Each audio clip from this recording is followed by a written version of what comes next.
नमस्कार साथियों, मिलते हैं आज हम एक नई ब्रेकिंग न्यूज़ के साथ और वो ये है शेख हसीना को सजाए मौत।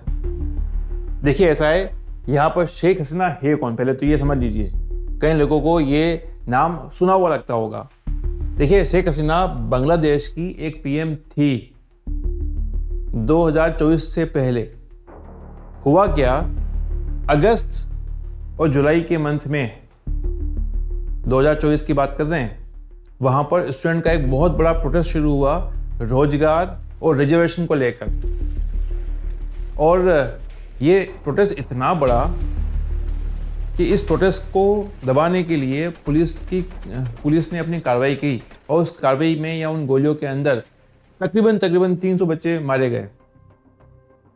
जब स्टूडेंट्स की डेथ हुई तो ये प्रोटेस्ट और आग की तरफ फैला, इतना फैला कि शेख हसीना की पूरी कैबिनेट को बर्खास्त किया गया और यहाँ तक कि शेख हसीना खुद और उनके कई मंत्री बांग्लादेश छोड़कर भाग गए।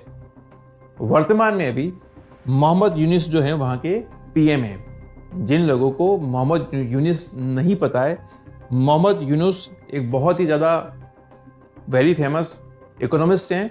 2006 के अंदर उनको नोबेल प्राइज़ भी मिला है। ये कुछ प्रोटेस्ट के पिक्स हैं। मासी प्रोटेस्ट हुआ 2024 के अंदर। ये प्रोटेस्ट इतना ज़्यादा वॉलेंट हो गया कि अल्टीमेटली बांग्लादेश की गवर्नमेंट के जो पार्लियामेंट है उस पर और कई मिनिस्टर्स के बंगलों पर इन लोगों ने कब्जा कर लिया।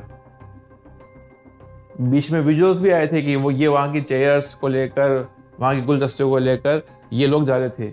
आपको याद करा दूं, मैं पीएम नेपाल में भी ऐसा कुछ हुआ है।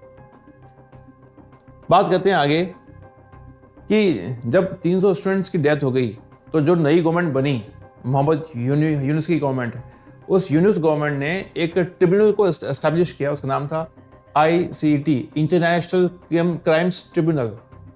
इस ट्रिब्यूनल ने 3 लोगों को दोषी माना। पहले थे शेख हसीना खुद, दूसरा था होम मिनिस्टर और तीसरा था IG, उस समय के इंस्पेक्टर जनरल ऑफ पुलिस। इन तीनों को दोषी माना है और इनको सजाए मौत दे रखी है। शेख हसीना का भी आज स्टेटमेंट भी आया है। उन्होंने इस पूरे फैसले को पक्षपात बताया, जो कि हमेशा हर एक विक्टिम्स या हर एक क्रिमिनल करता है। अच्छा, इस पूरी कहानी के पीछे एक कहानी और है, वो ये है कि जब शेख हसीना की गवर्नमेंट थी उस समय USA बांग्लादेश के कुछ आइलैंड पर अपना अधिकार चाहता था ताकि वो अपनी सेना उतार पाए। इसके पीछे क्या उद्देश्य था? देखिए, बंगाल की खाड़ी के अंदर इंडिया की नेवी भी है और चाइना की नेवी भी है। और बंगाल की जो ये जो बंगाल की जो खाड़ी है या बंगाल का जो सी है पूरा, ये साउथ एशिया में ट्रेड का एक बहुत बड़ा रूट है। तो इस रूट पर जिसका कब्जा होगा वो इस एरिया पर राज करेगा। तो जो हमारे ट्रम्प चाचा है, उन्होंने ये कहा कि कुछ आइलैंड हमें दिए जाएं। बांग्लादेश को कहा कि हम यहाँ पर जो है अपना कुछ ट्रेड करेंगे, लेकिन वास्तव में उसकी मंशा ये थी कि वहाँ पे अपनी आर्मी रखी जाए, एक कैंप लगा दिया जाए। बांग्लादेश ने माना नहीं।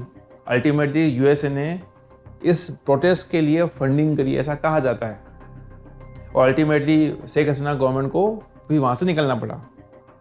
ऐसा भी कहा जाता है कि बांग्लादेश छोड़ने के बाद शेख हसीना वर्तमान में इंडिया में हैं। हालांकि इंडिया ने कभी ऑफिशियली इसको डिक्लेयर नहीं किया है। जिस तरह से पाकिस्तान में होता है, एक पुराना पीएम करप्शन करता है, नया पीएम मुकदमा करता है, पुराने पीएम को जो है वो अदालत में लेके जाता है, फिर जेल में डालता है। अगेन ये सिलसिला बरकरार रहता है। वो जेल से बाहर निकलता है, फिर वो जब नया बनता है तो पुराने वाले को अगेन जो है वो जेल में लेके जाता है। अब देखते हैं आखिरकार इस फैसला तो आ चुका है, लेकिन वास्तव में क्या सजा मिलेगी या नहीं मिलेगी, देखते हैं। बने रहिए हमारे साथ। धन्यवाद।